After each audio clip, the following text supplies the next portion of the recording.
friends, it's Laura with Laura B Floss Tube. Welcome or welcome back. I'm so glad you joined me today. This has kind of been a requested video. I've had a few people ask me how I get my rows together when I'm working with a larger quilt.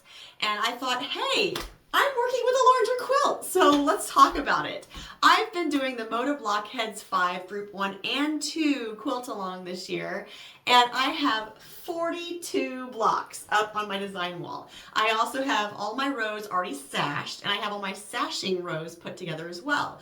But all of these little guys are not sewn together. They're all still loose, and I thought, hey, this would be a great time to explain what I do and how I wrangle all that fabric through the machine to get all of these rows and strips into a quilt top. So when I get done with this quilt, it's going to be 120 by 106, which is large, right? It is definitely a large king size quilt. But with all of that fabric and all of that stitching to do, there's a lot of questions on how am I going to deal with all of that, right?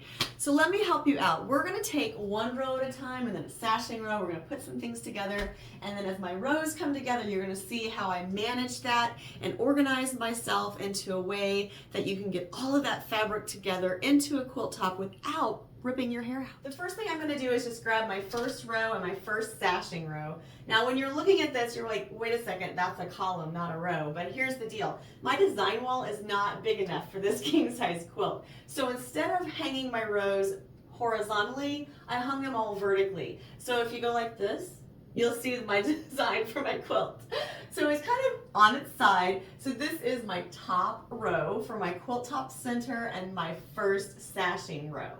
So I'm going to take these two over to the machine, sew them together, and I'm actually going to go ahead and grab the next row and sashing row and sew those together, and the third and sew it with its sashing row, and then the last three rows I'll sew those together. So basically I'm going to have half and half and then bring it together into one. Before I head to the machine, one thing that I like to do is take that first row and that sashing row and pin them into place. That way I know which side of that block I'm sewing that sashing row onto.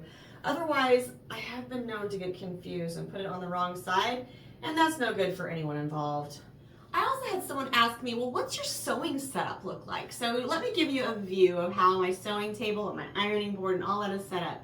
Basically, I have my table with my sewing machine, my extension table, and then behind me right now is my rolling cart and my ironing board. Now I'm going to move this rolling cart on over here, and it's going to slide right there underneath my table, and that's going to give me a little more width for my sewing space when I get more and more rows added on. But for right now, all I got to do is this row and sashing, and so I'm just going to bring this all down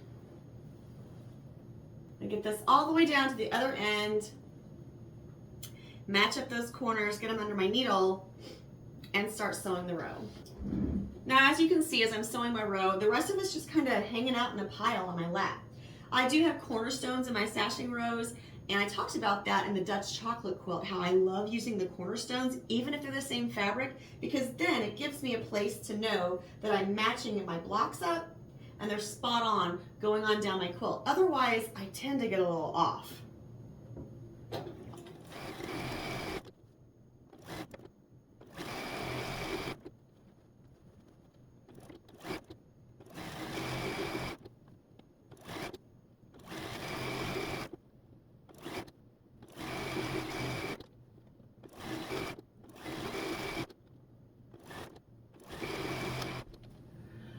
All right, so after I get my first row and sashing row together, I like to go ahead and put them back on the design wall, just because that way it keeps everything straight in my mind of what goes where. Because the next thing I'm going to do is sew row 2 to the next sashing row. So I'm going to grab those, go back to the machine, and this time I'll move you in closer so we can talk through matching up those cornerstones and any other tips and tricks I think of along the way. Okay, just like the first row, the first thing I'm going to do to get this started is just match up these two corners. I know the sashing goes on this side of the block, so I'm just matching up these two corners right here and putting it under the needle and getting started. All right, you heard me talking about those cornerstones, and here they are. So all I'm going to do is I'm going to take this first block And I'm going to match this seam up right there, and I'm going to take my 2 little fingers and I'm going to give it a good pinch, and I'm going to hold that while I'm sewing this first 12.5 inches together. And then when I get to this point, I know that that cornerstone is going to match, and that means the blocks are going to match going down my quilt.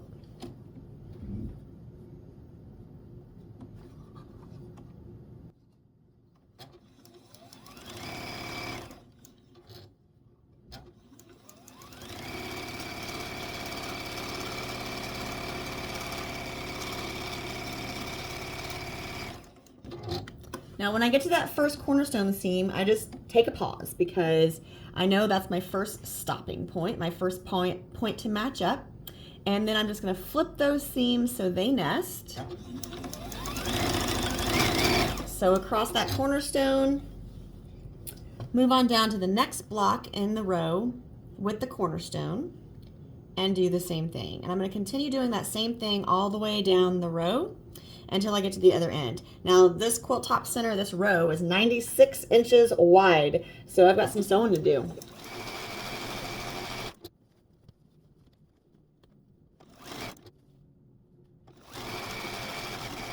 Now remember how I mentioned that I keep the row kind of bunched up in my lap? Well, that's just to keep the weight off of the machine and off of the needle especially.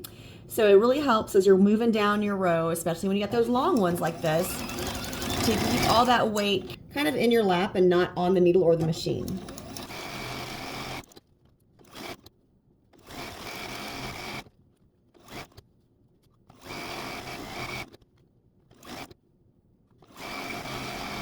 Now at this point, I'm going to take this row, put it back up on the design wall, and get the next row and stashing row and get those together. I'm going to continue on down the quilt top in that fashion until I have all of that together, and then we'll start putting those segments together. So let me do that, and then I'll meet you back to start adding some segments together.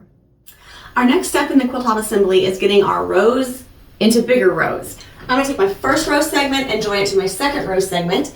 Then I'm going to take both of those and join them to my third, and then I'm going to leave that half alone. And then I'm going to come down and join the fourth to the fifth to the sixth, and then join those 2 halves together. And that's just going to help me manage the amount of fabric that I am having drape off the side of my machine. So let's get our first 2 segments, get those together, and you'll start to see what I'm talking about with just managing the amount of fabric as we go along.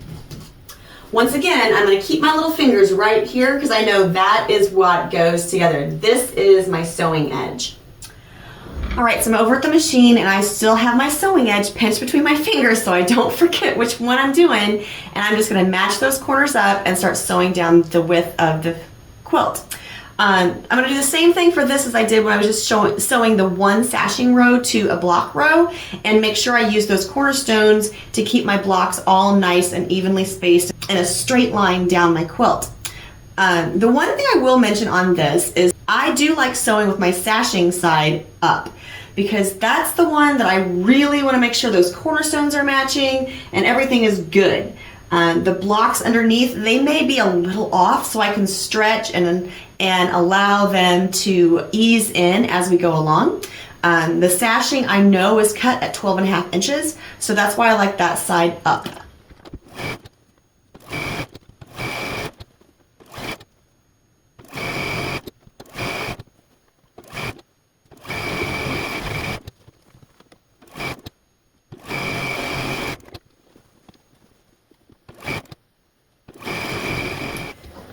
I'm gonna go grab my third row segment and I'll be right back. Now remember I said that I like having my sashing row up, so as I move down my quilt, I know that everything is lined up the way I want it to be. So doesn't change with this third row. It's gonna feel a little weird, but I'm gonna put this single row on the bottom and my double row on top. I'm gonna leave you right there so you can see how the fabric is growing. But using the table and the cart, I have plenty of space for my fabric to drape. I'm going to move you back a little bit just so you can see that fabric draping. Once again, I'm just going to let that fabric pile in my lap, and I'm going to just worry about basically a 12-inch segment at a time. So I'm going to find my first cornerstone, do my little finger pinch, adjust my edges, and sew it down.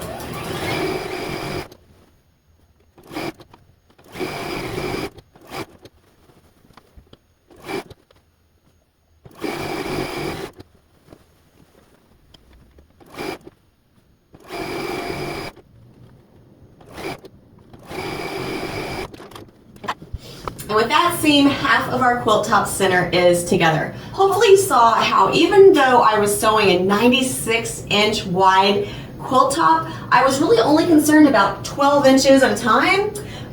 Because using the method, especially with the cornerstones, using that method, I don't have to worry about the entire length. It keeps me from having to pin, it keeps me from having to lay it out and stretch it and make sure everything's right. Helps me make sure all of these blocks are perfectly aligned going down my quilt.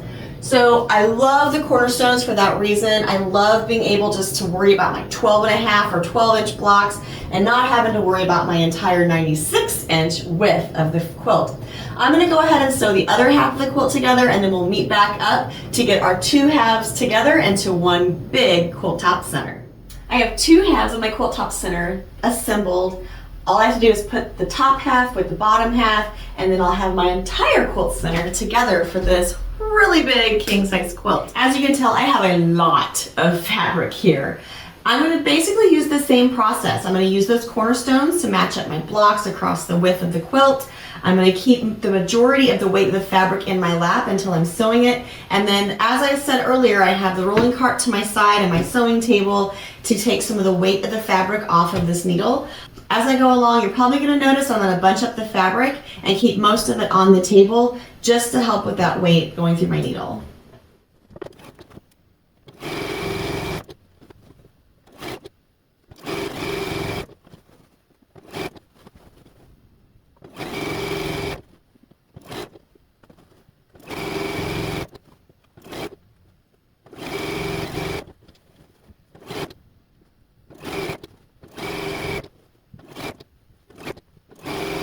Alright, as I mentioned earlier, this is a very large quilt. It is 7 blocks wide, it is 6 blocks long. I make my king size quilts wider than they are long because that's the way I like them on my bed. At the very beginning I told you I have 42 blocks in this quilt top. They're all sashed with the cute little cornerstones.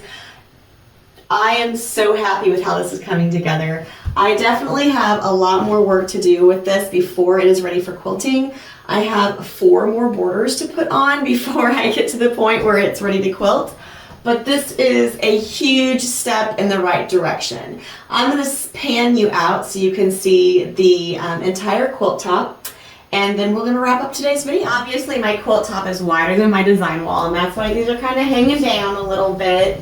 But you can see tons and tons of gorgeous basic gray decorum fabric went into this quilt, and I have more of it to go into the borders. I'm very excited with how this is turning out. It's been quite the journey. So anyway, I hope that you picked up a tip or trick along the way that will help you when you're assembling your very large quilt tops or even smaller quilt tops, just for that fabric management, because I know it does get tricky at times. The more fabric you have, the heavier it gets, the more weight on your shoulders, the more weight on the needle on the machine. So, and it can definitely mess up your stitch. If you're not managing where the weight of your fabric is at, then you can definitely have a little shifting in your needle and your stitch line, and that's gonna throw your precision off, and that's gonna give you an end result that you're not gonna be as happy with. So I hope you picked up a couple tricks from me today. I'm just thinking about dividing and conquering your quilt top and putting, a few rows together and then halves together, because then you can divide that entire big quilt into smaller, manageable segments. Now, if you're interested, another way that I could have done this, you could definitely put this quilt together in quarters.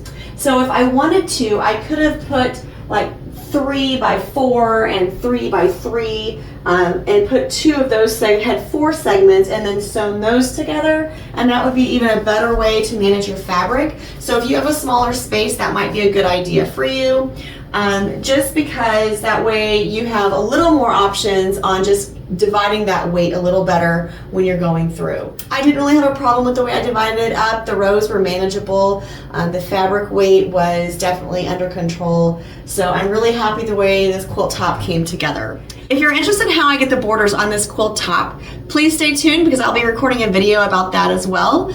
But I am finished for today.